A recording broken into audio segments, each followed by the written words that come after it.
So I did want to come on. I know it's been a couple of days. I've been working and kind of busy, but I wanted to discuss, relax, and release and what's going on with me emotionally. I'm doing pretty well. I'm focusing a lot on work. And stuff still comes up. I still get lost a few times in my thoughts about it. If you don't know, it's thinking about a breakup. But when I'm focusing on work, I'm getting absorbed in that. And the thoughts and the feelings come up. You're like, but then I take a deep breath and I relax my body. My back's feeling better, so that's working out. And I just relax, and I let my feelings and emotions, and my feelings are my emotions, and my thoughts just do what they're doing, and I allow them to be, and I focus back on my work because there is plenty for me to do. So the thoughts and the feelings are coming up less, and I'm not being as moved by them. And this is a pretty big departure on how I would have handled things before. Before at this stage, especially after the news I got last week, yeah, I would have been a mess. I would have been in bed, crying,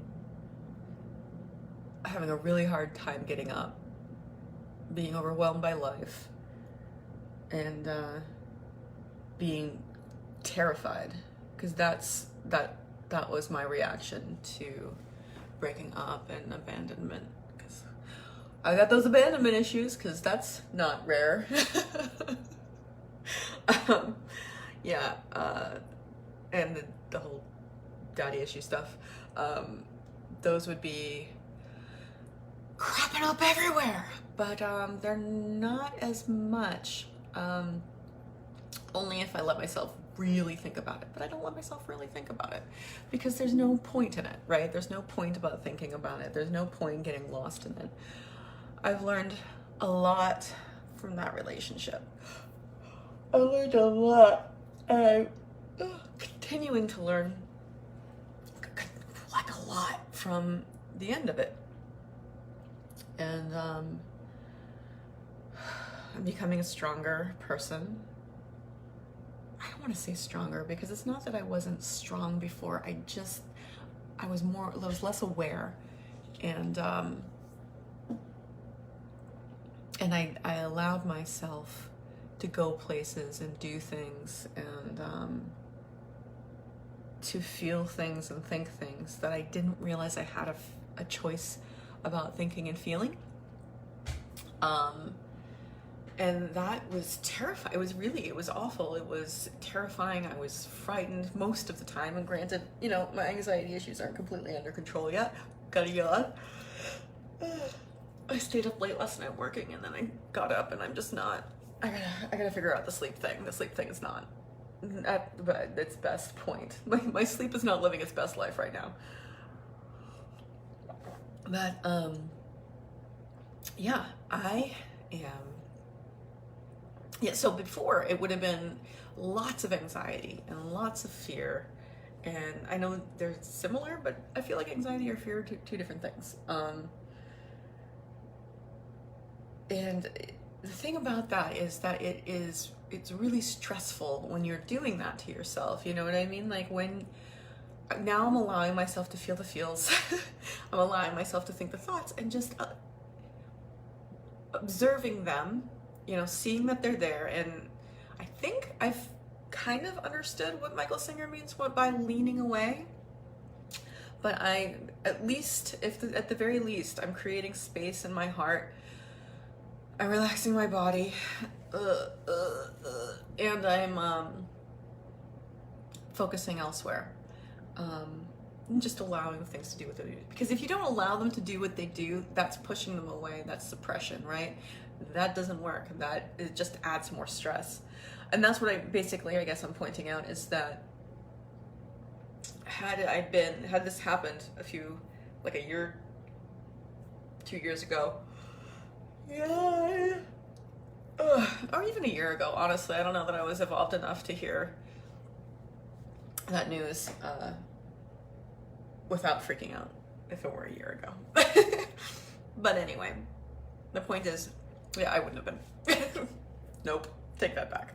A year ago, I still would have freaked out. The anxiety of trying to get rid of the emotion, of trying to avoid what was going on, because the feeling, logically, you're not going to die, but internally you feel like you are. You feel like it's the end of the world. And when you feel that way, you're trying to do anything you can to change the situation, because you want that emotion to change.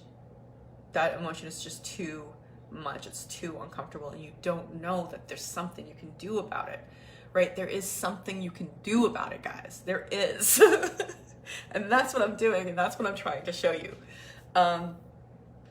So the stress of trying to get rid of that or change the outside world so that it stops feeling, not just stressful, it adds stress onto the emotion. It adds anxiety onto the emotion. You know what I mean? You're already feeling enough anxiety and stress by the emotion that you're feeling.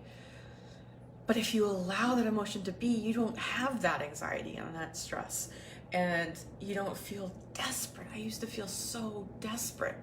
And I would do things to try and change the situation. It would always backfire. It never worked. So I am just inviting you guys to think about that, to think about, if that's something that's resonating with you, that you feel yourself,